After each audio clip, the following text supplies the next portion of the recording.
Well, how about that first start? We're waiting for something else to click over, and it didn't click over, so that's just the way it works. Welcome, everybody, back to another episode 19 of Broad Street South Sports Talk, and we appreciate everyone who was on last week. We'll go over those numbers shortly, and of course, we're recapping the loss that was last week, 23-17 to the Seahawks. So didn't look too good last week. There was parts and times where it looked promising. Unfortunately, it didn't come through. And, we'll see exactly what ends up happening this week. But big show for you guys today. We have Wayne Henderson and another bring for your Packers fan podcast. Now, we will be showing here momentarily the interview. I'm queuing it up as we speak. So we're going to have the interview with Wayne on here shortly. We will be interjecting between me that as the interview was conducted a couple of days ago, we will stop in between and add to, of course, the breaking news and stuff that we've gotten throughout the week. So it's good to see everybody back. We hope that everyone enjoyed their holiday and continues to enjoy the holiday as we're approaching Christmas and New Year's. And normally I start out with, or at least end up with a hype video from the Eagles. So I figured this week we could turn around just a little bit before show introduction. So let's start out at least positive rather than negative. So let's see if this actually works for the Eagles today. At the 15 and down on the 7. It's Jim Taylor. The game's over. The game's over. The Eagles are the champions of the world.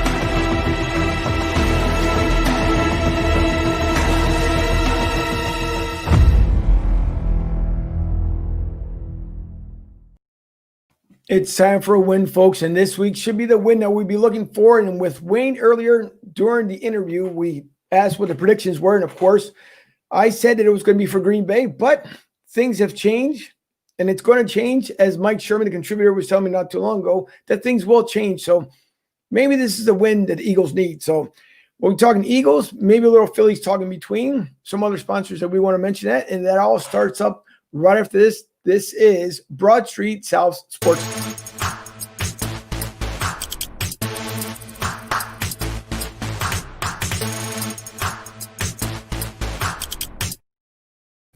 So welcome, guys, once again to the viewers that showed up in numbers. That showed up in numbers last week for Tony Bruno, who was our guest last week. We do appreciate it. Over 3,000 views, our highest total ever. Over 8,900 people reached. So we thank you guys very much, and girls, for tuning into the show.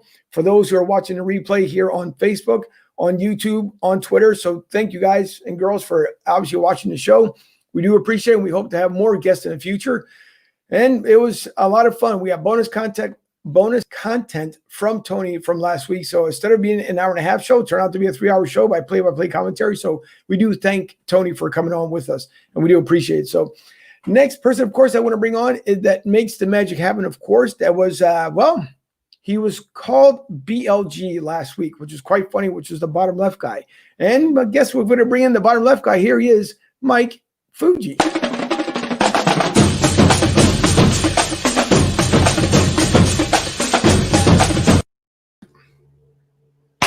Mikey, how are you? What do you say? Doing good. A balmy day in Philadelphia. Week 13. I think the Birds turning around today. Close one, but there is magic and they will pull it out. How are you? Good. As I'm looking out the studio window here, it's a little overcast and looking pretty good. It's about 71 degrees. We're going to have a couple of chilly days down here, which isn't chilled if you're from the north, but it'll warm back up gradually throughout the week. But so far, so good outside. At least some good football weather down here for Florida. A couple of comments here. Bobby, how are you? Hey, doing, Bob? Tom, hi guys. What's up, Tom? Hey, Tom. David Sherman, thanks for coming back. Hi, Tom. Hey, Dave. And Tom says, hope so. And of course, we also can't forget, as I switch back over here for a second, the man that's been added to the show, our sports contributor, Mike the Guru Sherman. Mike, how are you? Good afternoon, gentlemen. How you guys doing today? Good, Mikey. How are you? I'm doing fantastic. This whole city is going to explode today when the Philadelphia Eagles go into Green Bay as 8.5-point underdogs and walk out of Green Bay, Wisconsin in the historic Lambeau Field with a win. Get ready, Philadelphia. We're getting right back in that playoff race for the NFC East title. The Eagles are going to win this game today. Yeah, if everyone, or at least if you're new to the show, so the Guru normally, when he's on a prediction, he's been golden the whole entire time. The last time, though, he did pick, I believe you end up picking up I think it was the Eagles win, and they end up losing. I am 8-2-1 on the season, with my 2 losses being at the 49ers. I said the Eagles were going to lose, and the Eagles won. And I said that the Eagles were going to beat the Browns, and the Browns ended up beating the Eagles. I'm 8-2-1 on the year. Eagles are going to beat Green Bay today. Book it. Yeah. Let's hope that they're actually going to do it, because and as much as we, the fans, but of course the Eagles organization themselves, they need this win desperately. I think Doug is on the hot seat. A lot of us know that. There's been articles coming out within the last hour or so that he's been on there. I forgot the other 2 names, but the head coaches have also been on the hot seat. But it's a much needed win, whichever way you look at it. It is definitely much, much needed. So we'll see. We'll see if they're able to pull it off. But to kick off a couple things here, of course, always thank you to everyone who views the show. We do appreciate it. And whether it's low numbers, high numbers, or in between numbers, we do appreciate everyone who decides to come on. And for the first time, we're streaming live to Twitch. So for those out there watching us on Twitch, thank you for watching the show and welcome. We were trying to get it on InstaFeed, but apparently the feed's not working too well. I may have to pop out the screen here in a little bit to try and make that work. But for everyone else, thank you for viewing again last week. For the first time in show history, we had over 3,000 views, and that was huge. We had a lot of fun. I know, Mike and Mike definitely did with Tony Bruno. So that was fun, and we do appreciate everyone, watching the show, sharing with everybody. Like we said, over 8,900 people were reached. So that was phenomenal. We do thank everybody. And again, if you guys want to comment throughout the show, please feel free to always comment during the show. And if you want to reach out to us via email, it's at broadstreetsouthsportstalk@gmail.com. It's broadstreetsouthsportstalk@gmail.com. So always feel free to leave comments throughout the show. I'm looking at 2 more comments here before I get on to the other things. We have Maria Delia Squires. Hi, Mike. Hope the Eagles pull this off today. And hopefully I said the last name correctly. One other thing, David Sherman says the Eagles will win 24-19. And I'm thinking, before I go on to the other things, somehow or another, this falls off the Sherman tree. Am I right or not? He is my older brother. My older brother. Yes. He is 24-19. I have the Eagles winning 24-20. So it's a Sherman thing today. We are going to be right on. Eagles win today 24-20.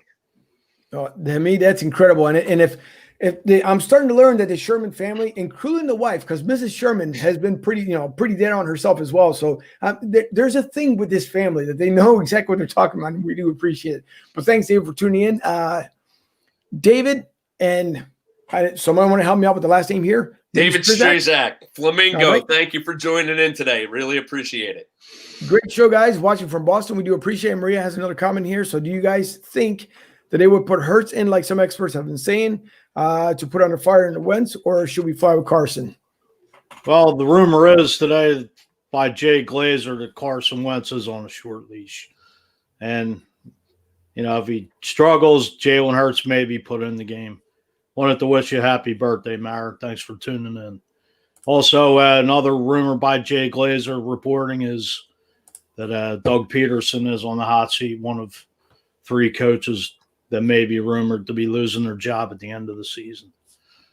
So it will be tough all the way around, but we're going to mention some sponsors, some partnerships here in a second before we get the show underway. And again, looking for the interview here with Wayne Henderson very shortly. Of course, we, along with the fans and the viewers, we can't do it without you guys, with obviously Tampa Joe's being the official sponsor of the show. It's Tampa Joe's Restaurant and Sports Bar. And by the way, if you guys are down there today they do have a wing special and also a beer special as well. So if you are down at Tampa Joe's, by all means, say hello to, of course, Mike Klein and the Philly of the South Philadelphia Eagles fan club. Mike Klein has been doing it now for 25 years and counting. And he appreciates everyone who shows up to the games and comes up and they view it. And also for Tampa Joe's, even if you are not an Eagles fan, Sundays are game days and you can attend Tampa Joe's to watch your favorite team down there locally in Tampa. But if you guys are looking still for the t-shirts, let me find that. Let me swing that back over here. Sorry about that. And here we go. So Mike has these two t-shirts for sale, which is the pink t-shirts for the ladies and men. It doesn't matter because everyone wears pink, along with the black t-shirts for men and women. If you guys would like the shirts, you can either see Mike today and let him know that I sent you and use promo code ANGEL. You will get them actually 2 for $20, and or you can reach out to him via Facebook Messenger or call him directly at 813-344-6682, 813-344-6682. So by all means, reach out to Mike while you're there at Tampa Joe's. And again, enjoy the game, everyone who's down there today. The other mention that I would like to bring out here, because we do like to support small business, and we'll bring up the screen. Come on, come up. Share screen, of course. And these are the wonders of things that happen. So let's bring up the share screen again, and then we'll do it. There we go. So For the Bay Clothing Company, if you guys reach out to them, by the way, the website, as you guys see up there, is forthebayclothingco.com, forthebayclothingcompany.com. Take a look at their shirts that they have, their collections. Of course, they have the baseball collection, football collection, the city collection. I have myself here, as soon as I can bring it up, which will probably be on the lower one. Here it is. From the home itself, I have Tampa Bay For the Bay Clothing Company. That's one of the t-shirts that they have. If you place an order, they will have bracelets for you as well that comes with your order. Of course, one being the Tampa Bay Buccaneers color, the other one being the Tampa Bay Lightning color. And as you can see, the stein and or the glass that they have, it's For the Bay. It's really nice. You can load it up with your favorite beverage. If you want to give it as a stocking stuffer and put a tie or anything else in there and add it as a gift, put it under the Christmas tree, of course, they would love it as well. So by all means, guys and girls, please support local businesses, because without them, the world doesn't evolve. Yes, you can go to Target, you can go to Walmart, and you can go to Amazon, but local businesses is what make things happen. So whether it's here in Tampa, whether it's in Northeast Philly or anywhere around the world, please always shop local if you possibly can. The other mention that I want to do, of course, is Last Out Media. Now, Last Out Media is a podcast studio for the creative community. What it means is that John, Vince, and John Barchard have teamed up together where they can make your podcast more professional. Or if you are currently a podcaster, they can coach you and make you have a better show or understand things better. And we had our first coaching session. Oh boy, if I can get the word out. Our first coaching session with John. And I tell you what, it was a lot of fun. John Barcher knows exactly what's going on. He has, of course, 14 years of experience. All together, guys have 20 years. Vince Quinn and John Crichton also have experience as well. But if you guys are looking and they have gift cards for the holidays, a 1-hour session is $59. A 1-hour caster is $250. And a 30-minute caster is $150. Take a look at their website. You can put in your name. They will get back to you. They're looking to have their different partnerships as well, but they are a phenomenal group. And I don't say that because being, or at least knowing John firsthand, but because I know what they do, what they've done at least for us and what they can do for you. So by all means, reach out to Last Out Media. You can find them on Twitter at Last Out Media is the Twitter handle, and or the website lastoutmedia.com. So look out for them as well. Also, a friend of the show, to make sure I get everybody in here, that just celebrated not too long ago his birthday, which was just yesterday, Rob Motti. So happy birthday, Rob Motti. He's with his family, enjoying some family time. And of course, still in the airwaves and doing what he needs to do. But as far as Rob Motti, we thank him for coming on to our show earlier on during our episodes. But happy birthday to Rob. And I did mention to him that I would also have Faith on the Field, meaning that as far as the promo here, Faith on the Field can be found on 97.5 The Fanatic at 5 a.m. But I will let these guys tell you what it's all about here. So here's the cue for Faith on the Field. Hey everyone, we are so excited to announce that Faith on the Field show has a new home in Philadelphia. 97.5 The Fanatic. That's right. We're going to be on 97.5 The Fanatic starting this Sunday, 5 a.m. We are so excited about this opportunity. Thank you to Chuck D'Amico and everyone at The Fanatic for allowing us to have this platform. I really enjoy talking sports with you on The Fanatic, and now we get to bring you these stories of athletes sharing their faith and their journey. It's an incredible opportunity for us. Our faith has been the foundation of our lives, and we're going through tough times, right? We're going through uncertain times, and it is in these times that we really lean on our faith to help us maintain a proper perspective and keep that peace in our hearts. Peace is everything, and now more than ever, we definitely need peace, and we need God in everything that we do. Well, over the past 3 years, we've had incredible guests, a Hall of Fame lineup from Brian Dawkins, Ronnie Lott, incredible Tony Dungy, all of these guests, current players, Zach Ertz, Carson Wentz. We've had Doug Peterson, Clayton Kershaw, Trevor Story, athletes across the country, across all sports. But for our very first episode, Should we tell him? He's such a popular athlete Yes. in Philly. We need a special introduction. We really do. Take it away, Fandemic crew. Hey, Philly, it's the Fandemic crew. And we just wanted to let you know that Rob Marty's show, Faith on the Field, is coming to 97.5 The Fanatic. Tune in this Sunday for his very first guest, best catcher in baseball, JT Realmuto.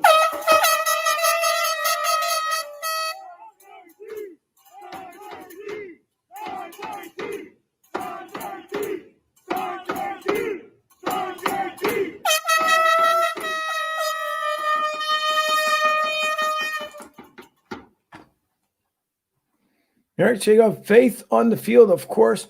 You guys can catch him on 97.5, The Fanatic. And again, Rob, many more celebrations as far as your birthday. And the one thing I will say, if it won't come full screen here, but it says, big welcome to all of our new followers. Thank you. You can listen to any of our episodes since we debuted in April 2017 on any podcast platform or right on our website, which is faithonthefield.com. So you can catch him on the weekends. He also has listed, if you guys look for him on Facebook, it'll show the different stations that he is associated with. So, congratulations, of course, to Rob and his wife for always making sure to keep the faith not only in the field, but also with the listeners. And at times like this, just like they said, it's very important for us to remember that God does heal. God makes things better. And if you don't believe in God, well, at least the faith that you believe in, by all means, share it with everyone because we need a lot of love, support, and help in this world. And hopefully 21 will be a lot better than 20. So with all that being said, and I'm pretty sure I didn't miss out on anybody, for the moment, I'll bring back the comments here before I end up going away. Mara says, thanks, Mike. Fuji, you're welcome. And what sizes? Oh, so the sizes for the t-shirt, I believe that Mike still has left will be medium, large, and extra large. I believe he's completely out as far as when it comes to the t-shirts, the smalls. So small he might be out, but I will ask him to see if he has any smalls left. But I believe it's medium, large, and extra large of what he has left for the shirts themselves. Well, I am looking here for what should have been the. First, let me bring this back up. The interview. So what I will do, I'm going to exit here for a second. I will be back. I'm going to leave the studio, come right back. So, gentlemen, if you guys can talk about at least quickly the game that it was last week while I find the footage and come right back to everyone. So, am I on? Yeah, I'm on. You're on. I'm always on. No, I'm kidding.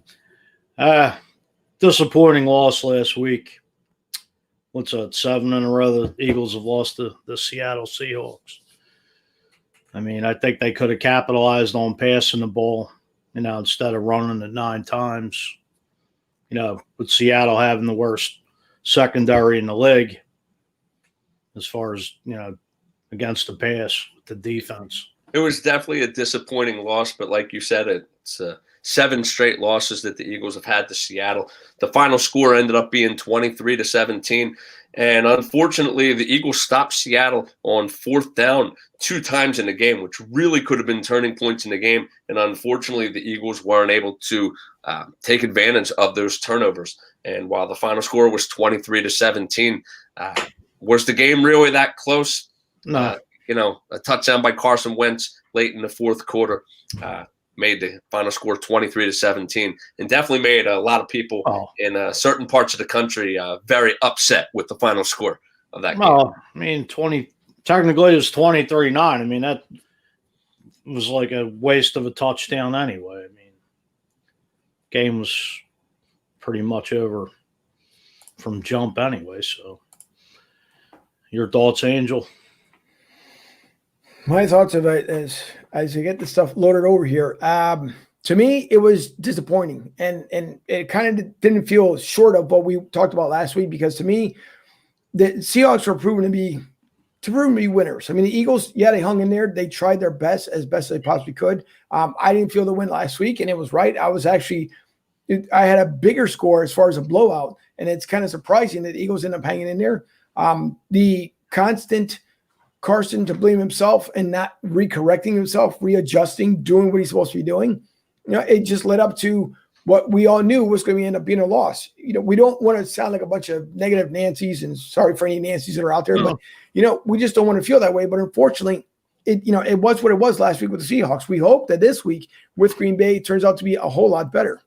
Well, I don't think it's negative. It's just being a realist. I mean, I'll take the heat. I don't care. I mean, this team flat out right now sucks. They're horrible. See, I'm going to disagree with that, right? The last 3 weeks, the Eagles have lost to the Giants, the Browns, and the Seahawks. And in all 3 of those games, going into the 4th quarter, they were losing, but only by 1 score. So this is not a team who I would say sucks right now. They need to find a way to get over that hump. They find a way to keep games close. Well, like I said, you go back to the offensive line, you got 9 or 10 different offensive lines starting every week. Wentz has been sacked 40 plus times. I mean, he's getting banged around. The receivers suck. Doug don't run the ball, so there's a lot of blame to go around all over you. With Scangarillo, Press Taylor, Doug, let Deuce call the plays. I mean, unfortunately, they won't let him happen, though. It's a shame that Doug shouldn't be getting Deuce Staley should be getting the calls, but he's not. I mean, we talked about it last week. I think at the end of the season, unless there's going to be a major shakeup, who says that Deuce won't go somewhere else when they're looking for a head coach? So I hope he doesn't walk, but we're going to see. Oh, man, give him a chance. I mean, Deuce has paid his dues since 2009, started in quality control and worked his way up. He's assistant head coach. Give him the chance. He'll go somewhere else and flourish. Mark my words. Well, that he will. But Doug will still be sitting here waiting for Frank Reich to come back. I'm going to get to these 4 comments here real quick before we get the interview fired up. And, of course, the interview was with Wayne Henderson today out of the Packers Fan Podcast, if I can remember it correctly. By the way, for the guys and girls who've been on, of course, with us, as nice as they are to come on to our show, please, follow them as well. Take a look at what they do. Just because, of course, we're Eagles fans, it doesn't mean that you can't see other podcasts. I mean, Bill Ofstad does a great job. Wayne does a great job. I mean, all these different guys and girls that we've had on, take a look at their stuff, and we try to share the love with them as they do for us. So by all means, check out their podcast. But out of the 4 comments here, of course, David Sherman says the best part of that game was the Hail Mary touchdown, I guess, at the end of the game there. Tom says they have no balance. Doug has to give up play calling, which I believe he is turning it over. The team has given up on Doug. Fuji brought that up not too long ago, and give Deuce a shot. So what do you got to lose? Correct. I mean, you got too many cooks in the kitchen with Scangarillo, Press Taylor, Marty Morningwig, Doug. Sure, Wentz's head spinning like the Exorcist on these damn plays. Play calling. Yeah. Find a damn offensive coordinator and let's go with it. It could happen. It could happen, but we'll see. Well, we're going to bring up the interview here because, of course, Wayne Henderson was our guest earlier this week. So let's bring up the interview with Wayne. And, of course, I'm going to get the share screen once again. Yes, things do work out lovely. Here is the interview. And of course, in between, we're going to let some of it run. We'll be back with you guys in between because we're going to, of course, add to what we talked about earlier during the interview here. Okay, so coming up next, we do have Wayne Henderson, and he is going to reach out to us from the Packers Fan Podcast. And speaking of the fan podcast, let me take this away here.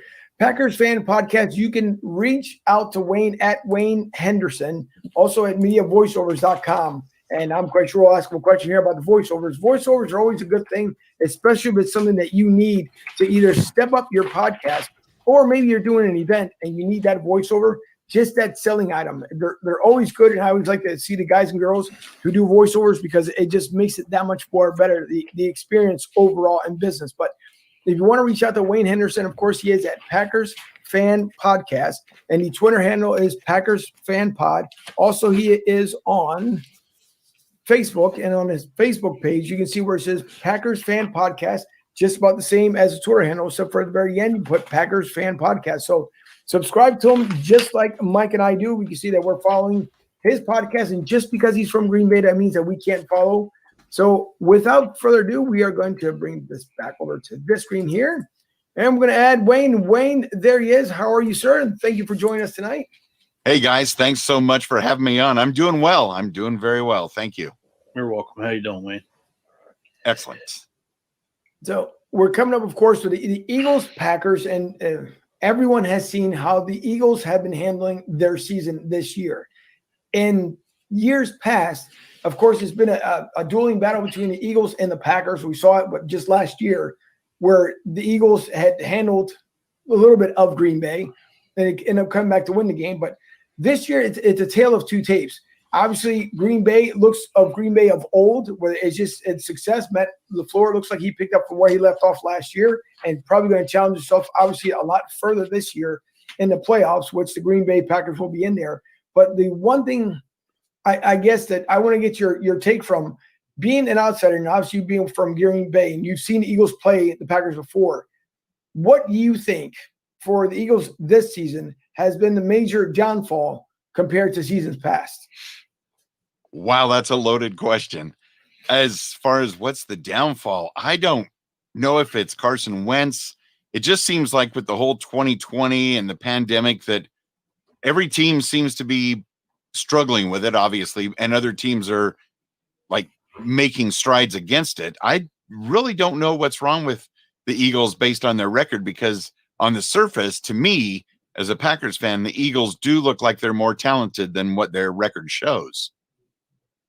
Well, we would hope that at least, and Mike, I'll turn over to you in a second, but we would, it's tough because Aaron Rodgers, of course, and I have a question later on for you as well when it comes to Jordan Love, but Aaron Rodgers, it seems like he hasn't missed a beat whatsoever. And we know that everyone has had the same small schedule since COVID, but how is it possible that Aaron Rodgers is, and not like he has the most glorious line in the NFL, on the O-line, but he still makes it work. And that's, to me, why can't just Carson Wentz, even if he has to look at his tapes, why can't it seem like he just can't do what Aaron Rodgers does? I don't know. There is something special about Aaron Rodgers. I don't know if it's just that he's so smart and he's able to practically be an additional coach out on the field. Plus, he's been at it for a long time. So there's not a defense that he hasn't seen. And it's just a matter of trying to make it gel with the other guys on offense. And I am so thankful for the offensive line the Packers have this year, because even with a couple of injuries and rotating guys around, Aaron Rodgers has been pretty much clean this entire season. Thank you. Mike? Wayne, comparing, what season Aaron Rodgers is having with Carson Wentz, it's so much like day and night, no comparison. It's like Rodgers is out there just laughing, having a ball, and you could just see, like, I know they said somebody did an interview, I guess last year, saying he's having so much fun this season compared to the last couple seasons. What would you say it is, the reason behind he's having such a successful year this season as opposed to the last couple of years. I think a lot of it has to do with Coach LaFleur coming in and kind of re-inspiring Aaron Rodgers, challenging Aaron Rodgers, and coming up with some very creative plays. And other than that, just I think his focus, for whatever reason, in the past about year and a half, his focus has really gone to the next level. Maybe it has something to do with him knowing that, let's be real, he might only have 2 or 3 years left, maybe 4. So he really wants to make it count, and he's just he loves to prove people wrong. Let's just say that. Would you say before they hired Matt LaFleur, was he kind of skeptical on LaFleur coming and being head coach?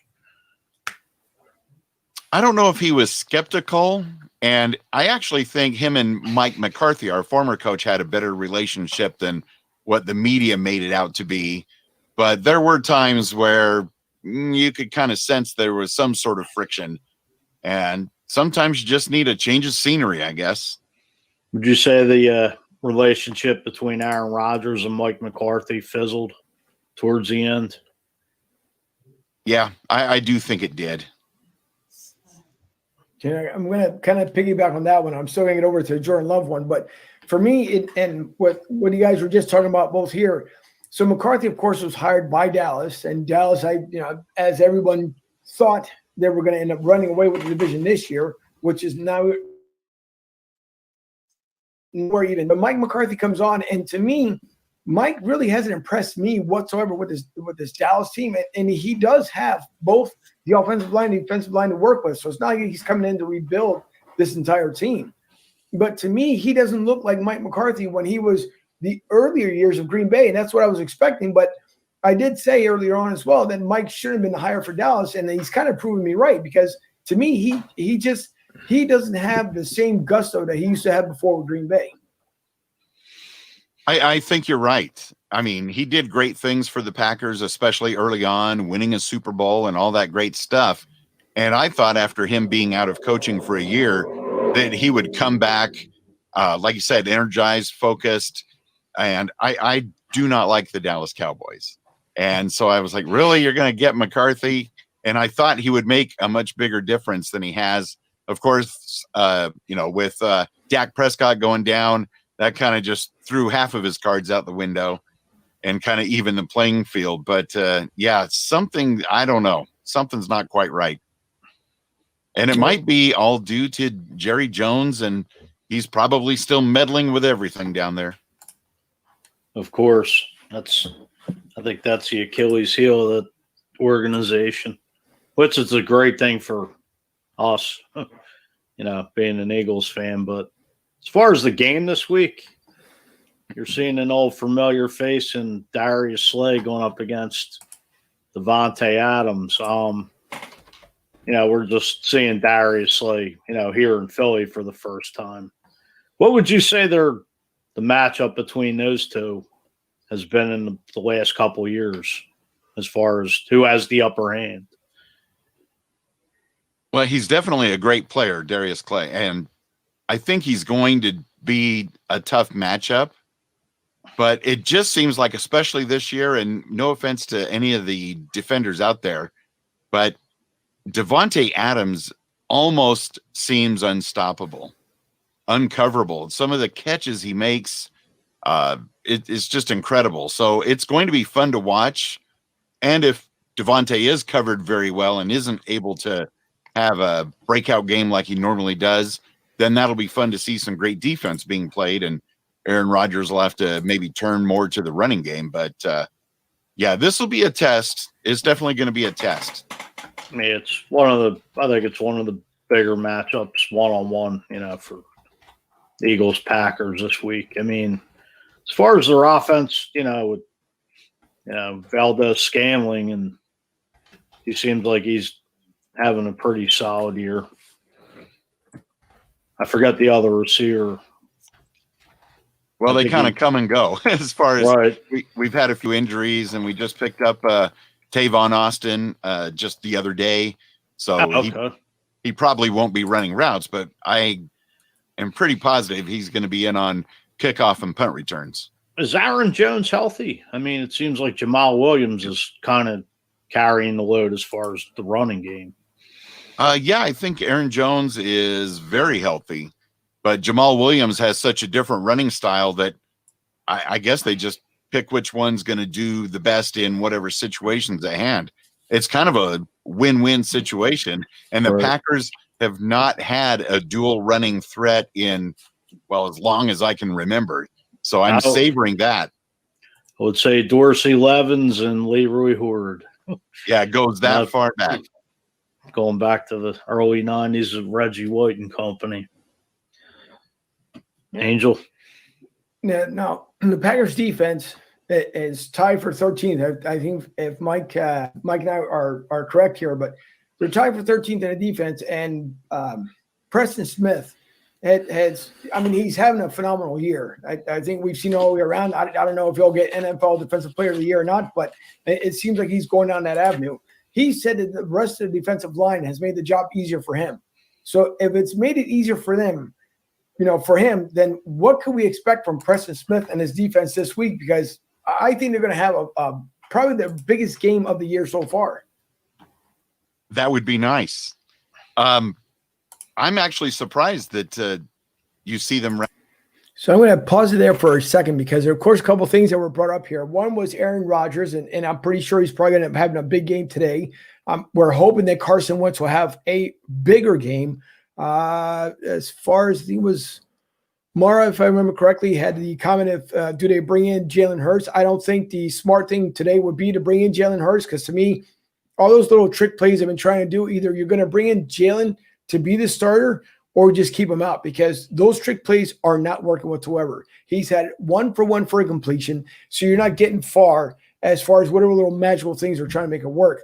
Darius Slay was brought up earlier, Mike, and I know you're a huge fan as far as when it comes to Darius Slay. So, to me, what do you think, Mike, as far as what's going to happen with Darius and his defense today before we keep running the interview here? Mike.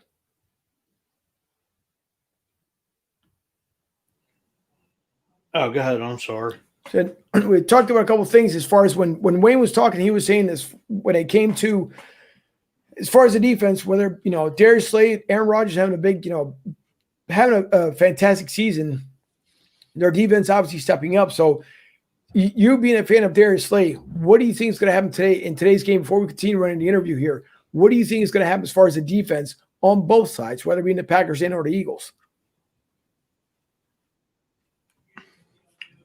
I mean, the Eagles are going to have to get to Aaron Rodgers, in order to throw him off to, knock him around as far as, him playing his game. And the Eagles are going to have to shut down the running game. I mean, Darius Slay going up against Devontae Adams, they're pretty familiar with each other as far as playing in the black and blue division of the NFC North over the last couple of years. So I think he'll do a better job on Devontae Adams than he did last week on DK Metcalf.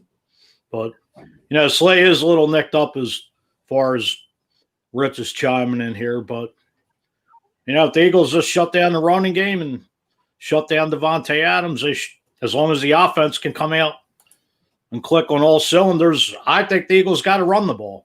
You activated Jordan Howard, mix it up with him and Miles Sanders. I mean, you got Goddard in there. Zach Ertz is back. So you got the 2 tight end set with 12 personnel. So, you got to give Wentz time. This offensive line has to protect Wentz and let him get rid of the ball, and he can't hold on to the football.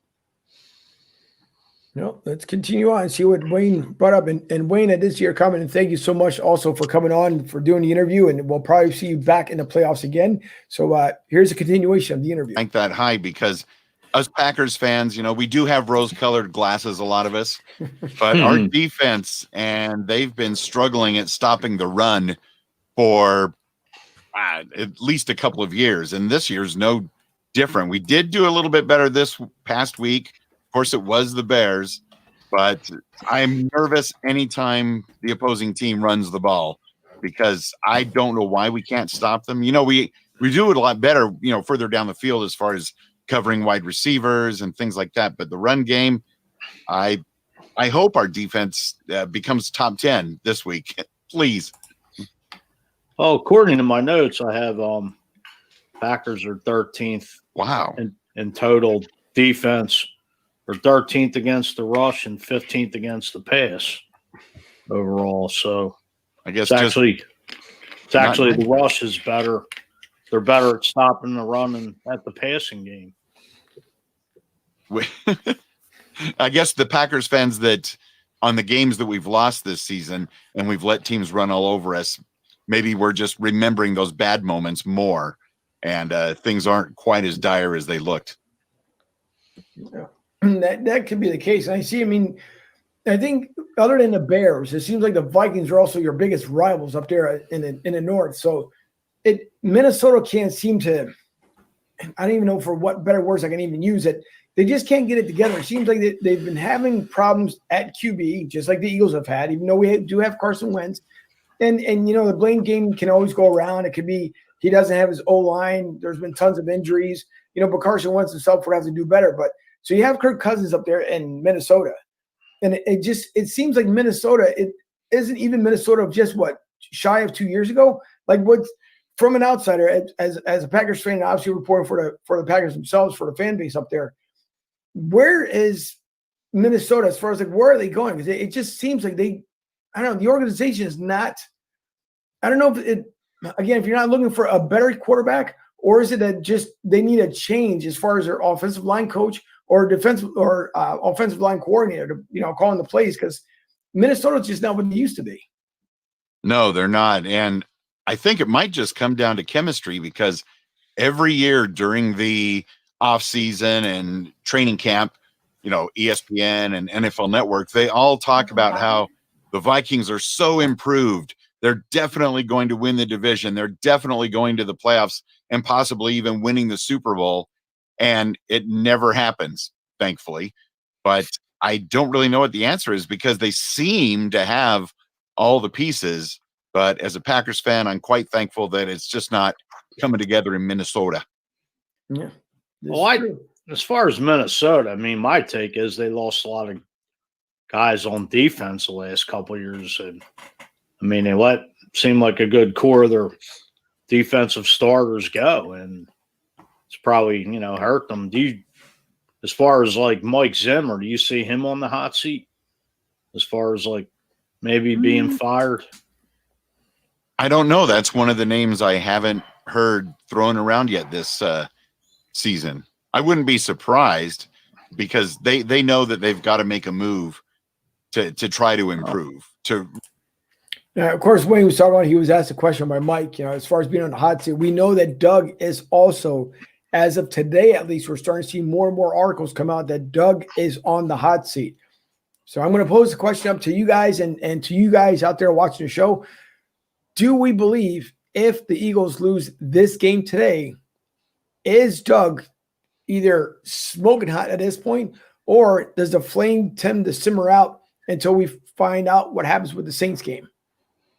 I think he's still on the hot seat if they do lose today, because reports over the last couple of weeks, Jeff Lurie's storming out of practice, didn't even make the trip to Cleveland for the Browns game.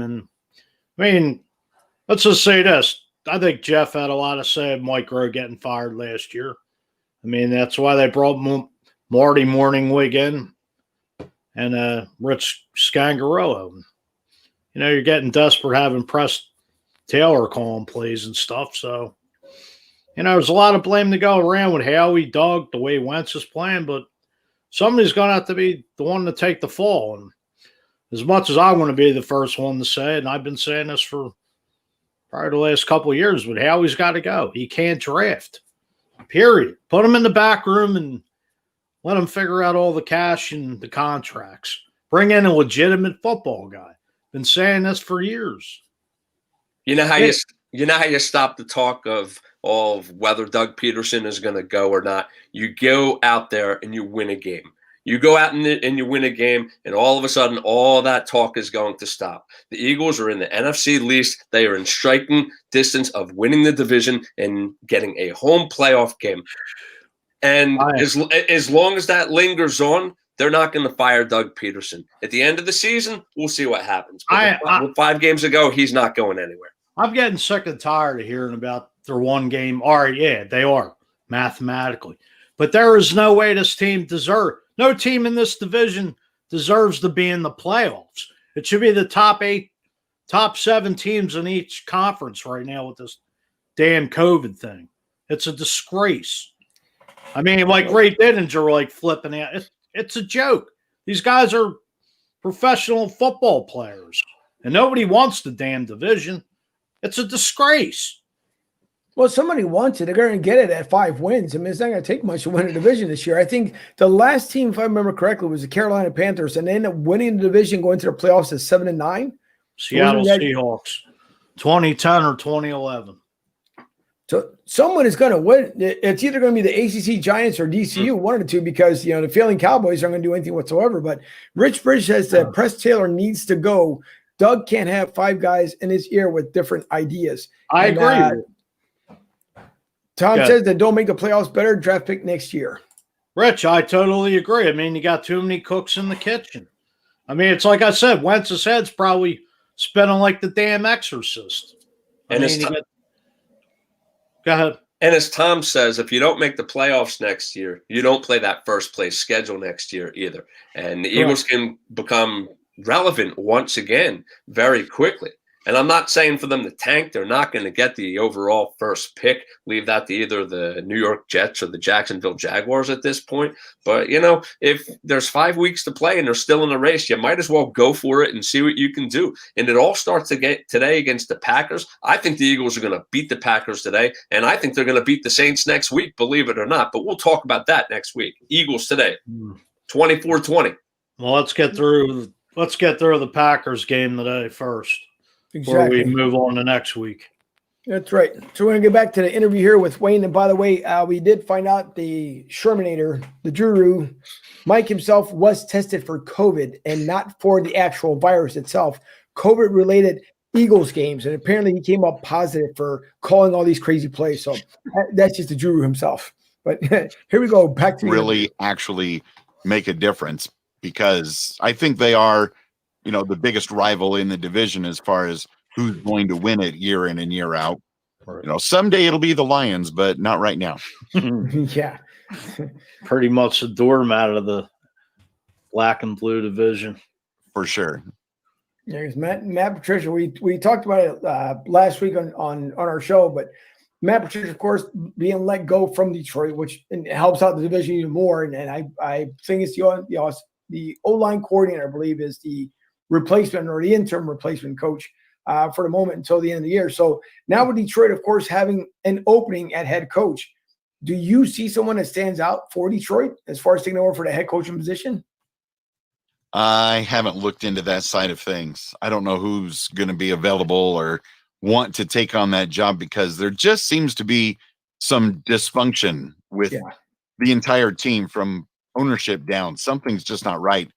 You'd have to be very brave to want to take on that job, because I actually thought that Patricia would do a much better job, but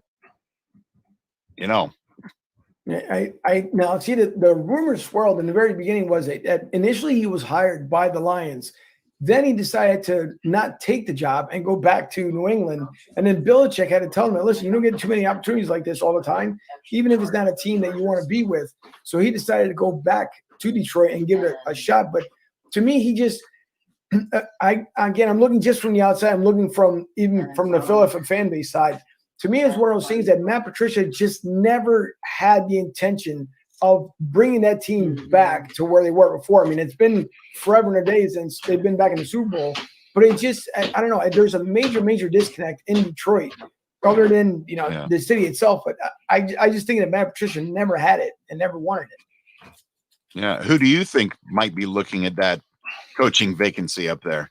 Maybe it would be the great Doug Peterson. He may be looking for a change as well. So who knows? But man, one never knows, because there was an article that was written earlier saying that he wouldn't have a problem if the Eagles decided to let him go, which to me, it kind of means that he's looking for something new.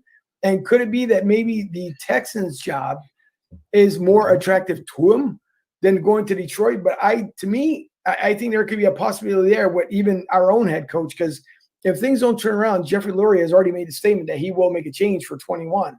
And if you're kind of reading between the lines, before they let go of Carson because they're married to him for the next 5 seasons after this one, it's more like, well, Doug, yes, you won a Super Bowl 2 years ago, but today's today, and we can't wait till tomorrow to see what's going to happen next. So I don't know. I think Doug might be the guy up there in Detroit that turn things around, but there's not many head coaches. There's not even too many assistant coaches that I can view right now that could take take that Lions position. Because you're right, it's going to take a lot of work to try and put that team together. The one thing, of course, going back to Green Bay is Green Bay kind of was surprised, and so was Aaron Rodgers when Jordan Love was picked up as the quarterback. Of course, again, the rumors were that Aaron Rodgers wasn't too happy, just like when you're looking at the Patriots and Tom Brady, when Garoppolo was part of that draft, not of that draft, a couple seasons earlier, and he, of course, forced Belichick to trade him out to San Fran. Right. So the beginning of of course, the condensed preseason didn't seem like he liked Jordan too much. How have they both progressed now? We're coming into week 14. So what's been the relationship now between Aaron and Jordan? That's hard to say because Jordan Love hasn't been even activated to play in a game, even in a backup role. He's really just kind of taking notes and carrying the clipboard and everything. Just from what I've heard and things that Aaron Rodgers has said, that their relationship is as good as it can be. And Aaron Rodgers said he learned a lot from how things went down between Brett Favre and him when Aaron Rodgers first came onto the Packers.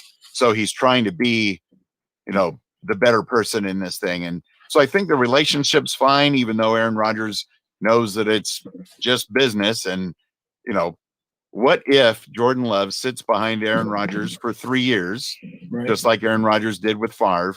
And what if Jordan Love does turn out to be the next MVP Packers quarterback? The NFL will go bonkers.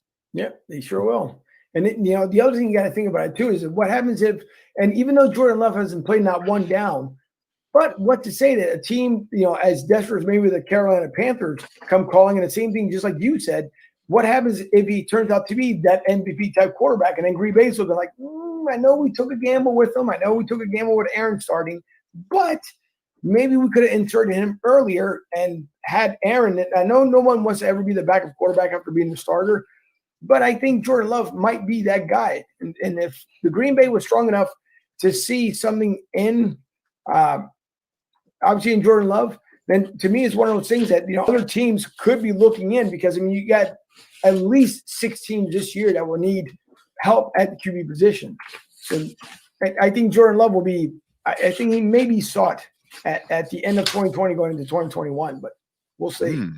Interesting. I do hope the Packers can find a way to hang on to him because, Aaron Rodgers is great, future Hall of Famer, no doubt.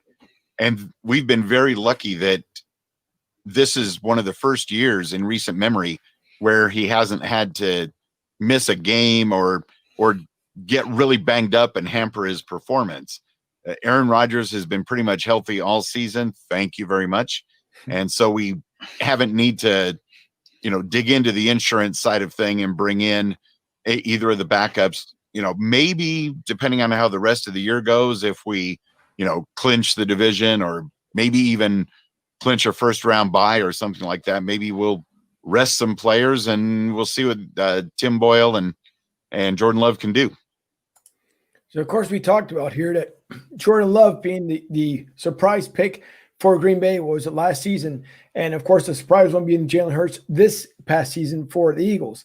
And I think me personally, just like we said it to Wayne, is that Jordan Love will be picked up by somebody and put onto another team. I mean, there's plenty of teams that are going to be looking for help. I mean, you got the Colts, who knows if Phil Rivers stays around. You got down in Carolina. mean, Teddy Bridgewater is not getting the job done. I mean, it's, not taking away from him, because it could be Matt Rule who decided to desert the Temple Owls to go down to Carolina. But, it makes you wonder too, when it comes to Jalen Hurts, if somehow Carson can get turned around and someone shops around for someone of Jalen Hurts, how much could you possibly get from Jalen? Could you get a second-round pick, maybe a third round? So there's going to be some key things going on with, I believe both of these quarterbacks, between Jordan Love and Jalen Hurts, because Taysom Hill obviously is not going anywhere. To me, he's going to be the natural starter once Drew Brees calls it quits. So could it be a possibility that we could see Jordan and Jalen move somewhere like to either Dallas, Detroit, or somewhere else?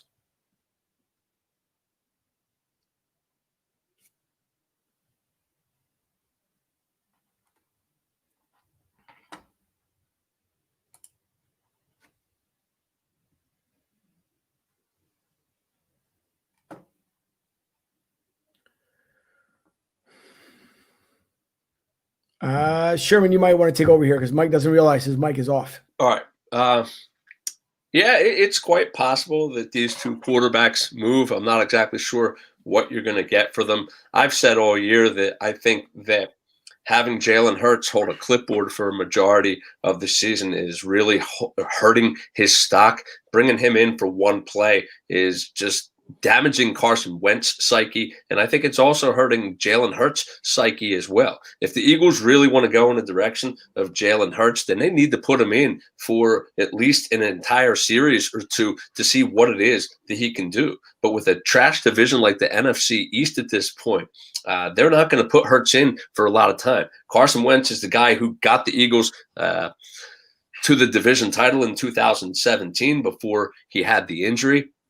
As Mike said earlier in a show, not today, but in earlier shows, Carson Wentz should have been the MVP that year, not Tom Brady. Carson Wentz is the guy who has proven himself that he has the ability to take the team to winning, while Jalen Hurts, he's unproven at this point. And with 5 games left to go, with meaningful games left against Green Bay, Arizona, New Orleans, Dallas, and DCU, like they're going to stick with Wentz at this point and see what he can do. Just to piggyback off, and I didn't realize I had my mic unmuted. I was saying the Eagles they didn't draft Jalen Hurts for nothing as a second-round pick, unless Howie had in the back of his mind he was going to trade him for next year, or who knows what's going to happen with Carson Wentz after this year. But I think Jalen Hurts, who knows, he could be thrown into the fire. The Eagles lose these next couple games. I mean, you might as well see what you got with them. I mean, especially if they're out of playoff contention, which, this division's like crazy, and just my take of it. There could be. I don't know. Again, we'll see. It's going to be interesting this offseason. So we can get back here to Wayne's interview. Yeah, we shall see. I'm also looking at, of course, Matt LaFleur. He was asked earlier this week, and it might have been even today, Matt, about if the possibility that Eagles activate Zach Ertz. How does he feel about Zach Ertz? And he, of course, said that Zach Ertz is a dynamic player, but then everything would have to be changed around, because I guess the focus right now for the defense is not having Zach Ertz on the line, but bringing him back. It seems like Matt LaFleur is saying here he's, I guess, because he can be placed anywhere in the field, it would make it tougher for them to at least cover not only Zach Ertz, but if they switch out with Dallas Goedert, because Dallas Goedert has been in all this time. But if they decide even to switch plays between Dallas and Zach, that it becomes a little more complicated, I guess, for the playbook. So I know you've seen Zach Ertz play. I know Matt LaFleur obviously thinks highly of him. Yes. What would the defensive line have to do in order to make Zach Ertz have less than a 100-yard game? They are just going to have to be ready and be flexible, and at the same time not panic and let the Eagles get away with a lot of runs, because like I mentioned earlier, stopping the run game we wish it was better.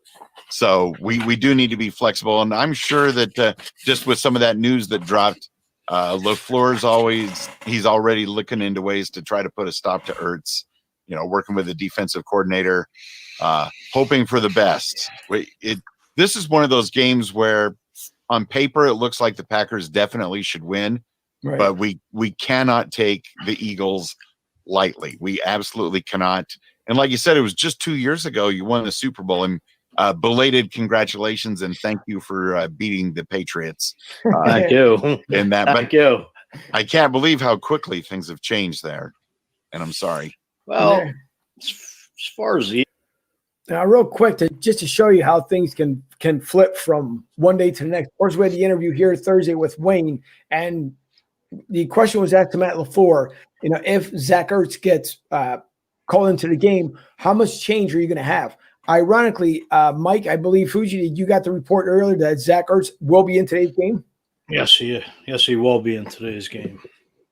Great. Go ahead, Mike. I was going to say, I mean, like I said, I think you just need to run the ball. I mean, you got Jordan Howard back. You picked him up off waivers. You brought him back off the practice squad. And, mix him and Miles Sanders plus, 2 tight end sets with Zach Ertz and Dallas Goedert. So Zach Ertz ought to be able to take some pressure off, being double teamed with the receivers and pounding the rock. I think that's how the Eagles are going to have to win is by running the ball. I mean, last year they had a combined 174 yards against Green Bay last September, so which they squeaked that win out, but run the ball. Just keep pounding the rock. The more success you have with the run, the more clock you'll be able to burn, which means that Aaron Rodgers will be on the sidelines. And the less time that you have Aaron Rodgers on the field, the better off the Philadelphia Eagles are going to do. So I agree with Mike 100%. Pound the rock with Jordan Howard and Miles Sanders and, get 3rd and short instead of 3rd and long. Put yourself in those situations and use Goedert and Ertz in situations to get you first downs, move the chains, run that clock, keep it going. Because if you can keep Rodgers off the field, it's going to put you in a much better position to win this game. And I think that they're going to be able to do it today. Exactly. I mean, the play action, the run sets up the pass. As long as Wentz don't sit back and try to have a beer and a sandwich holding the ball, and as long as he gets a protection up front, there shouldn't be no reason this offense shouldn't start clicking. Well, let's just hope. We're going to back here to Wayne in the interview. Eagles, I mean, my take is there's enough blame to go around because, Howie Roseman, the general manager, just doesn't know how to draft, doesn't have the best drafts. I mean, I believe a stat came out today that since he's been GM, he hasn't drafted one Pro Bowl player. And thing of it is, it sounds like Doug's more I can't say the word, vulnerable to go more than Doug Peterson's more vulnerable to go than Howie Roseman. And, right now the Eagles are married to Wentz and, the Eagles have had 10 different starting offensive lines. It's like Keystone Cops with mixing all these guys together. And I don't know if Wentz has just lost his fire, but I mean, it's like day and night compared to his, he was a runner-up for the MVP in 2017. And oh yeah, it's just, I don't know what's going through the guy's head, but it's just a lot of turmoil. There's so much blame to go around. And back to what Angel was saying about Doug Peterson, there was a rumor here in Philly that there's a guy in Kansas City with Andy Reid that could be up for a general manager's job that's tied to Doug Peterson. So this guy, I forget his name, but he could be a big candidate to go with this gentleman to Houston. So, and there's rumors that Doug he'd probably be happy to get fired because he don't have the total say. I mean, it goes back to Mike Rowe. Last year, after Doug was asked he was going to be retained, and here Jeffrey Lurie, our owner, just squashed it and wanted to bring somebody else in. Yeah. So Doug's probably, pissed off with Matt, the front office. Like he don't have total control. Yeah, that's a terrible feeling. And if Peterson is making statements like he knows that he's on the way out or wouldn't mind if he was, that's a bad sign. Well, you're a Super Bowl coach. You'll go somewhere else and get a job and no time. You're right. I think to me, to piggyback what Mike's saying here, to me, I think if I'm the head coach, and I know I'm 2 years shy of winning that Super Bowl, and now 2 years later, it's a travesty as far as for this team. To me, I'm working twice as hard to get back to where I was. And for Doug to kind of say, well, you know what, I'm okay if they let me go, then you kind of wonder, then where was your heart last year? Because if you're 2 years, again, from winning it, and then here you are saying, I'm all right, I can use a change. And like if Mike was saying, the GM from Kansas City decides to take a walk over there, it makes you wonder, was his head really in it this season if that's what it comes out to be? And it would be really intriguing to see, because I think that statue that's outside with Nick Foles and with Doug right at Lincoln Financial Field, that thing may be gone if that's the case. Oh, my. So I wouldn't be surprised. Mike? I was looking at the Packers' remaining schedule here as far as you got the Eagles this week, at Detroit next week, Carolina, Tennessee, and the Bears, which really kind of looks like, the Packers are in pretty good shape there as far as, their schedule. I mean, not to take nobody lightly in this league, but, Carolina's, I think they're right in the playoff hunt, but Tennessee is probably definitely the most competitive game right there. And yeah, that Sunday night game, who knows? Maybe that'll be a preview of the Super Bowl. Very true. Yeah. Never know. Well, if that's the case, and what I would love to see, because of course we're not Pittsburgh fans whatsoever in Pennsylvania, at least if you live in the southeast side of the state. But to me, it's one of those things where if Pittsburgh is on the same run as New England, and remember when New England met the Giants in the last week of the NFL, of course, they beat the Giants. When it mattered the most, the Giants end up beating the Patriots. So if Green Bay makes it, and there's a great possibility that Green Bay makes it, I would love it to see same exact way that Green Bay turns around and gives that loss to Pittsburgh when it's needed the most. So go nice. Green Bay, go if that's the case in the Super Bowl. Thank you for your support. You're welcome. Mike, do you have something else? I was just going to ask Wayne, as far as what's your prediction for this week's game, score-wise? Score-wise, and we talked about this just the other night on the Packers Fan Podcast, I'm thinking Eagles 21, Packers 31.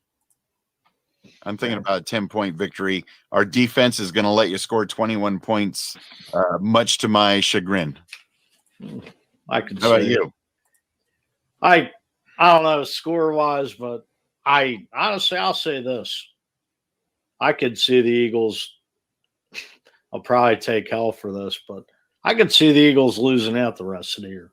They might beat Dallas, but Green Bay this week, New Orleans coming into Philly next week, Arizona the week after, Dallas down there, and Washington at home. But I think the Washington football team are going to win the division. So now, of course, this comes on the heels that we talked about this on Thursday. Now, if Fuji had changed his mind when he came to, of course, maybe things turning around, who knows? But of course, because you're coming off the loss come Monday night. So it was fun at the time when, of course, Wayne and myself and Mike were talking about it. And I did feel the loss coming up, but then things, of course, end up changing around. Not taking anything, of course, away from Wayne, but and here momentarily, I'm probably going to be in the hot seat with somebody in that other room, but it's okay, so I'll take the heat. But the funny thing is that obviously we did pick for the Eagles to lose this game, but as Wayne stated with his pick, and Mike, you saying we lose throughout the rest of the season, how are you feeling today? Do you feel that still the Eagles can pull this off, or are they still going to lose to Green Bay? Well, with Jordan Howard activated and Zach Ertz back in the lineup, yeah, absolutely. But, they got to execute. Like Mike stated earlier, you got to keep Rodgers off the field, pound the ball, and give Wentz time to throw the damn thing. That's just how they're going to – to me, that's just my prediction. I think they can win. Just, you know, you got to balance the attack. By the way, we'll finish up the interview here. As we told Wayne, we will finish up the entire interview with him. It's only fair, of course. If we happen to run into a little bit of OT, you guys are more than welcome to hang around. We know the game's about to start here in about 15 minutes, so we'll try and squeeze in everything we possibly can. And if it goes into a little bit of overtime, you know, please hang around with us until the end of the show. I mean, it just, you know, playing under Ron Rivera, you know, with that whole, you know, the organization changing, you know, just everything down there. It's like Ron Rivera being diagnosed with cancer. I mean, I think, you know, look at Alex Smith, like what this guy has gone through. I mean, he deserves it, hands down. Yes, he That does. that guy's been through hell and back with all these operations on his leg. I mean, I give him all the credit and I take my hat off to him as far as even wanting to come back in the NFL because just to see the 30 for 30 on ESPN, it was that poor guy's leg. I mean, God, like 12 leg operations. And an infection, I mean- they'll end up taking it away permanently. And Yeah. It's amazing he's playing at all. Yeah. I mean, I Great don't story. even think I'd have the guts to even step on the gridiron again after what that man's and his family have gone through. Yeah. But I just don't. I'll say this, and I've talked on the last couple episodes of our show. In a way, I think Doug Peterson has lost the locker room because if you piggyback off Miles Sanders' interview in the local media here, he was saying, you know, Deuce Staley would be a great head coach. You know, Deuce Staley being the assistant head coach / running backs coach. Like, how do you just basically throw your head coach now, Doug Peterson, under the bus? Like, you know, Yeah. Something's wrong. I mean, I just think there's animosity in this locker room, and something's not right for whatever reason.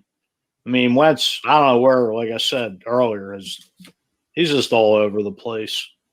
I mean, there's too much blame to go around, and fortunately, you know, I think Jeff Lurie is going to make a lot of change. I think there's going to be a big turnover with this organization in 21. At least being a diehard Eagles fan, season ticket holder, yes. But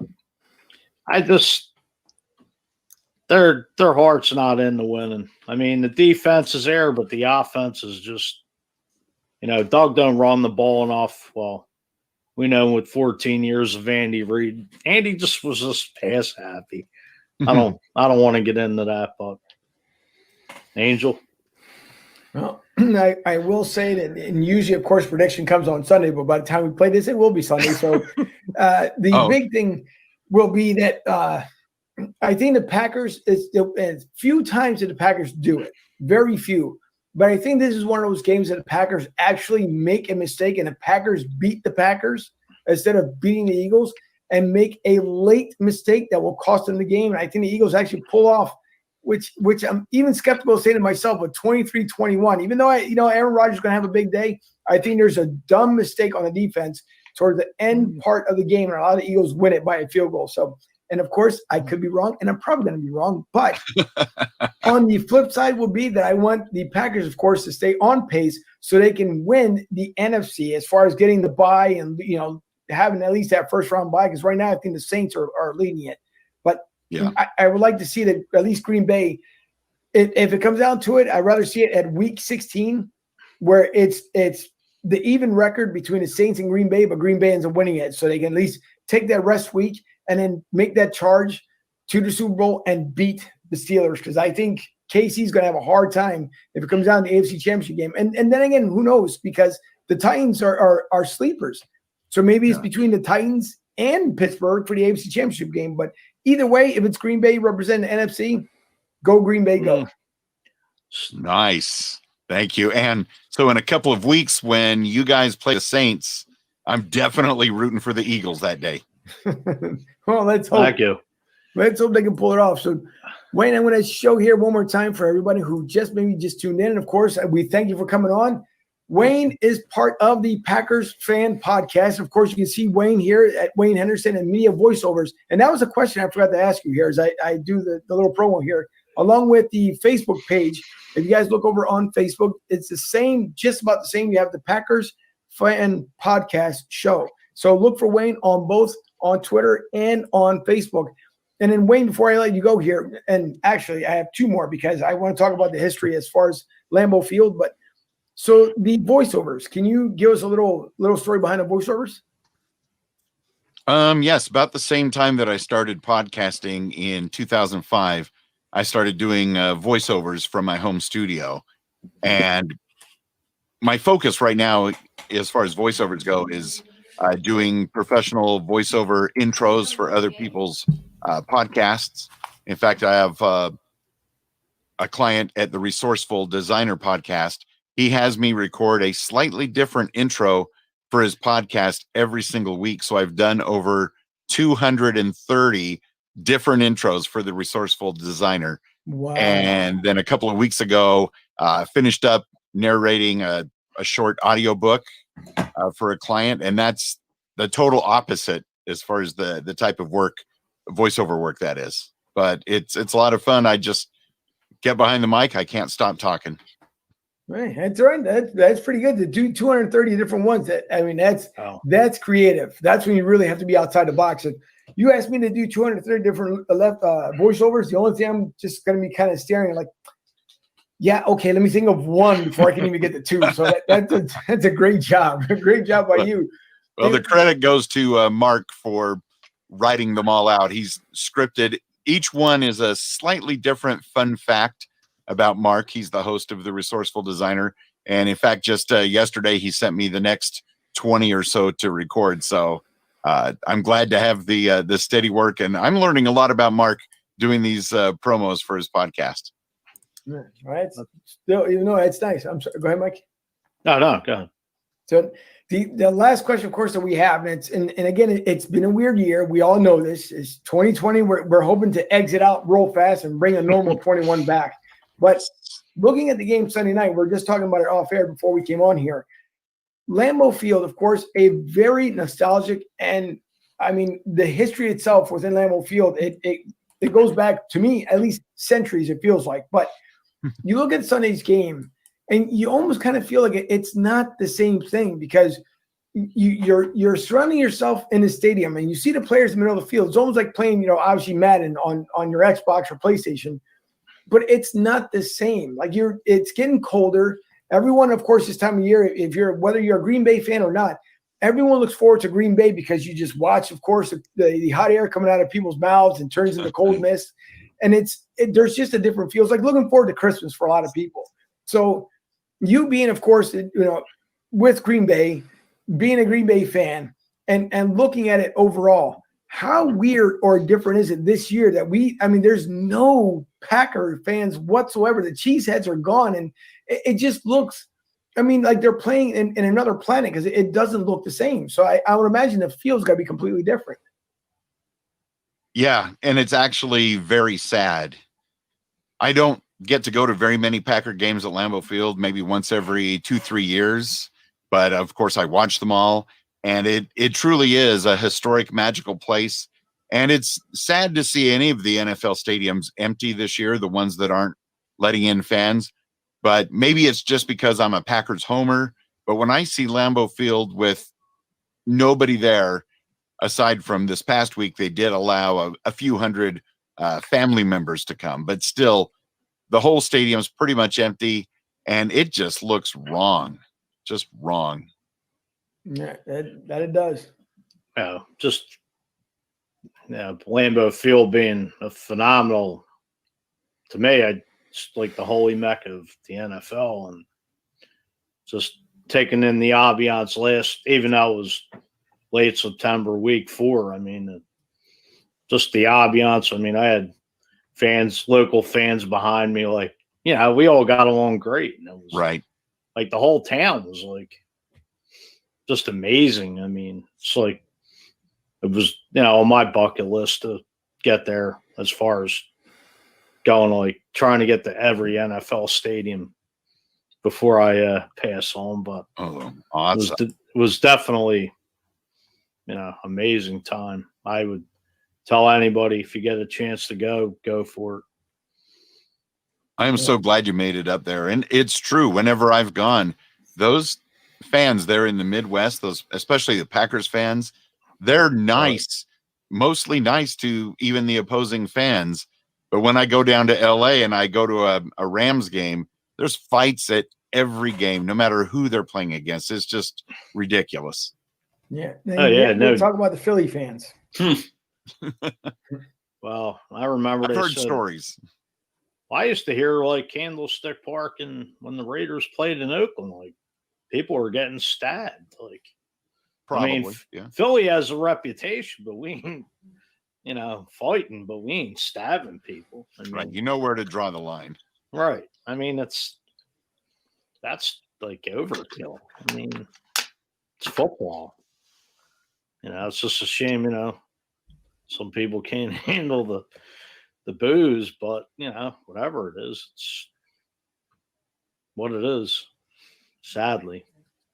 Yeah, that it is. And before we let you go here, I just thought about, because we've been talking Packers this whole entire time. My producer, who's in the next room, I tend to forget. Obviously, she's from the Illinois area, and she's a Chicago fan. So go Pack, go, real quietly. She doesn't get too frustrated, but yeah. So I'm pretty sure once she hears a replay, it's like, oh, really? So, but she won't. She's great. So for you Bears fans and the half of the family that's Bears fans, yes, let's turn around Chicago. But really, Aaron Rodgers, go Pack, go. Thank you. So Wayne, thank you so much for joining us. We really do appreciate it. I know you have a busy schedule, but we do appreciate the time for you coming on. And of course, we will be talking here very momentarily shortly, because the NFL playoffs are only just a month away. So we will reconvene again and have fun. And of course, you'll be giving us more insight coming up on the playoffs than we can, because you are in Green Bay and we're in Philly and I'm down here in Tampa, but you will have more insight than we will. So we do appreciate you coming on. We will see you again here shortly in the future, and happy holidays before then. Thank you so much for having me on. It's a lot of fun, and be glad to join you again. Thank you. Thank you. And for everyone else, just hang on. We're going to be talking more Eagles talk here next. So, of course, now the producer's in the next room, as she was the night of the interview. She couldn't hear that night, but she just said, "I heard that." So, yeah. Chicago, yes, Chicago, doing many great things, losing games, but doing many great things. So go Bears. Thanks to Wayne, of course, for coming on with us and having the interview. We did have a lot of fun. We had even some post-game chatter afterwards. And Wayne, great guy. Wayne Henderson again. Thanks for coming on. And as far as for everyone that's hanging in there, I know there's 2 minutes to the game to start. We do appreciate it. We got a couple things that are left here to do. So if you are tuning in to and watching the game, which we can't show live for obvious purposes, for copyright purposes, but we thank you for hanging in there with the rest of us. So now here we are, of course, it's coming up on game time. We're very shy of it. What do we expect? And I'll start with Juru first on what's going to happen in today's game. Well, like I said earlier in the show, I think the Eagles are going to win this game 24-20. The Eagles have the 23rd run defense in the league. So if Green Bay is able to consistently move the chains, then it's going to be 3rd and short, and that's going to put the Eagles in a lot of trouble. So the Eagles need to light a fire under that defensive line today and force the Packers to pass a little bit. And I think that Darius Slay will be able to cover Devontae Adams, keep Rodgers off the field. Have success with running the ball yourself, and I think that the Eagles can find a way to win in Green Bay today, just like they did last year. I'm going Eagles 24, Packers 20. Mike? I'm going to go Packers 17, Birds 20. Interesting. And I thought the whole entire time that I went against the Eagles for this one. Apparently, it goes to show you we can freight in a couple of days. So 23-21 still my prediction. The Eagles will actually pull it off. A couple of things I want to show here. One was a great show, guys, today. Tom, we appreciate it. Tom, Mara, Rich, Michelle, we did see your comment here. Good afternoon to you as well. So we thank everyone. Who else am I missing here? Of course, the other younger brother, Sherman. correct? Or older? Older. The older brother. Older one. brother. So David Sherman, Bobby Edwards, and we thank you guys for tuning in, and thank you for coming on as far as last week. There is a what's the word I'm looking for here? Brandon Graham is stating that things will turn around, and he got a little bit pumped, and he was mic'd up. The other video I'm not going to be able to show because of length of time here, but one, he did say that he feels that I guess the Eagles could do it.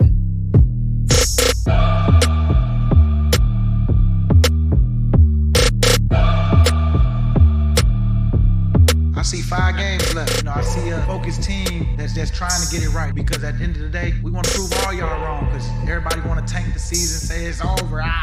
The sky is falling, like Coach say. But I do know that, man, you will see, we going to fight to the end. And, I'm going to bet on us all the time. No. David says, great interview and insight. Thank you, David, for tuning in as well. That's right. I forgot to mention David as well. So thank you. And for everyone that continues to put the comments in, we do appreciate it, because without you guys, of course, the show doesn't happen. Of course, the Cardinals, our predictions here, and if someone has the finals before we start wrapping things up here, but I know I picked, I believe, and I just lost the paperwork here in front of me. The winner between, was it the Lions and, nope. Was it Lions and Bears? I know it came tight in one of the games. Lions won 34-30. You picked the Lions today to win. Who had it? The Lions, I believe, was done by Fuji. Who picked 2016. Picked the Cleveland Browns to win today. Yeah, well, it could happen.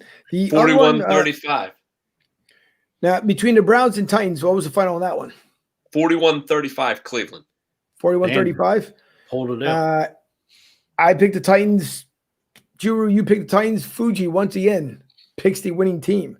And then winner. the last one, the Colts and Texans. Colts won 26-20. That one, I ended up Squeaked predicting that out, 24-20. Yeah. Sherman, you picked for the win as well, but it was 35-11. Yep. And Mike, looks like a perfect 3-0 so far. Of course, the last game that we were looking at is the 4:05 start between the Rams and Cardinals. It's already started, so that should be interesting within itself. Now, the one thing, of course, the Jim Schwartz is trying to make things better. And if you guys are still staying tuned in, thank you so much for the bonus time here. But I want to play a clip from Jim Schwartz and with Darius Slay, because he was talked about earlier, of course, with Wayne, with Mike and myself. So Jim Schwartz is trying to bring some good perspective on what's going to happen here with the Eagles, at least this week, as the game has already started. Everybody needs to know the high esteem that I hold Calvin Johnson. Calvin was not only the best player I've ever coached, he was the best player I ever coached against. And I think he's one of the great players in the history of the National Football League. And he was an incredibly hard worker, underreported with him. Great person. And just the honor of my career to coach a guy like Calvin Johnson. I tried to pay the guy a compliment, said I read his story, knew he'd overcome injury, heard he was a hard worker, and said, he reminds me a little bit of Calvin, and congratulated him after the game. And at the time he told me, hey, thanks, coach, that means a lot to me. We put a real big hat on Slay in that game because we gave him no help. And I like to say, with a player like that, never once during the week did he ask where his help was going to come from. Never once during the game did he say, I need some help. He just kept going out there and battling. He didn't have the greatest day. And in order to keep Russell from scrambling, in order to handle their run game, in order to handle Lockett and do all those other things, we had to put that hat on Slay. And I don't look at it like he cost us the game. I look at it like he was the reason that we were able to do all those other things.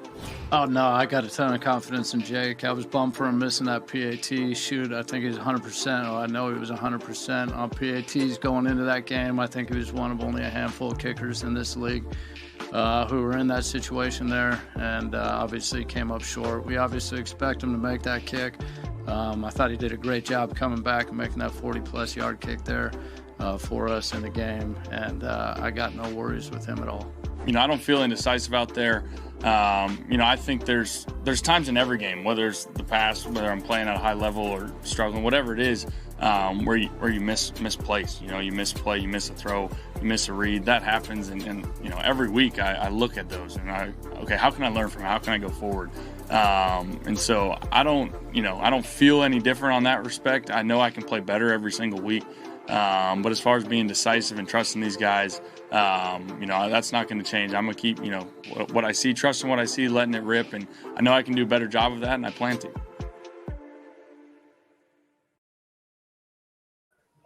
So again, Carson keeps saying that he's going to do a better job. He's going to do a better job. I don't know. We'll see at the end of this game. Of course, we'll be back at the half. So we'll break down what's going on here in the first half. But, we keep hearing every week. Even with Dave Spadaro this week, Carson sounded a little bit differently. He didn't come out with the whole, we're going to do things fast. And maybe now they realize, 14 weeks later, nothing's fast. So maybe the slowdown portion of it will work. We'll see. I haven't seen what's going on so far in the game. The last thing that I want to go on, of course, because our last pick of the week is the Rams-Cardinals. I'm going to show you a clip about that one before we sign off. And for the Rams, I have them losing 31-28.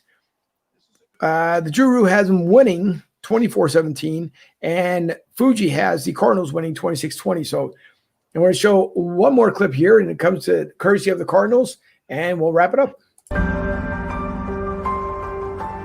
We're going to find out what we're made of. I always say adversity, and when things don't go your way, you find out the character of the men in the room. I know the character of the men we have. We have to look at it that way. We have to go out there, we have to fight, we have to battle. And nothing's easy, nothing's given to you in the NFL. And we got to go out there and we got to earn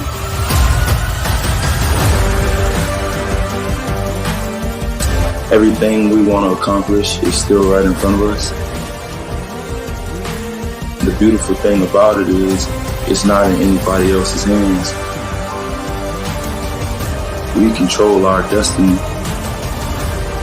December football is where playoff football starts, and that's where you separate yourself. Time to work. It's gonna be back, boy. Right there, boy. Here we go. We ain't got no time to wait. Either you want it or you don't.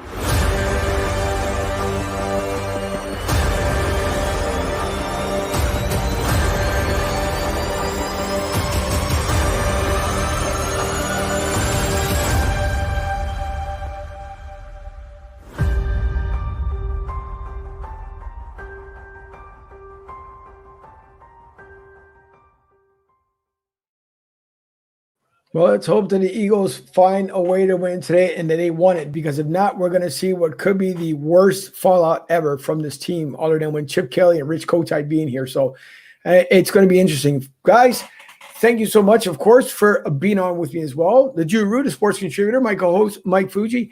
Any final thoughts as we get ready to sign off, and we'll see everybody again here at the half? Well, the Eagles are moving the ball right now. 10:58 left, 3rd and 6. About the Eagles 45. Eagles are going to win this game today, 24-20. Green Bay only has one impressive win this year against New Orleans. They haven't really beaten anybody else aside from that. So why not with the Eagles? They're going to go in. They're going to steal this win today, 24-20. Eagles just got the first down and passed to Dallas Goedert. Which is great. It's keeping Aaron Rodgers off the field. It's going to turn into a 6-7 minute drive, barring a fumble or an interception. So, knock on wood. Yeah, knock on whatever. Yeah, let's hope so. Thank you to everyone who tuned into the show. We do appreciate it. By the way, just to remind everybody, for those who are still watching and those who catch us on a replay, please look us up on YouTube. Subscribe to the channel. It doesn't cost you a dime to subscribe. All you got to do is just sign into your YouTube account, whatever your Gmail account is that's assigned with YouTube, and subscribe, because the show will be moving off of Facebook. And before it gets moved off, I'm just forewarning everybody so you don't miss a show. So please subscribe over to YouTube. Guys, thanks again. Everyone else, we will see you at the half. Thank you for viewing the show, the comments, and we will see everyone here shortly. See you later.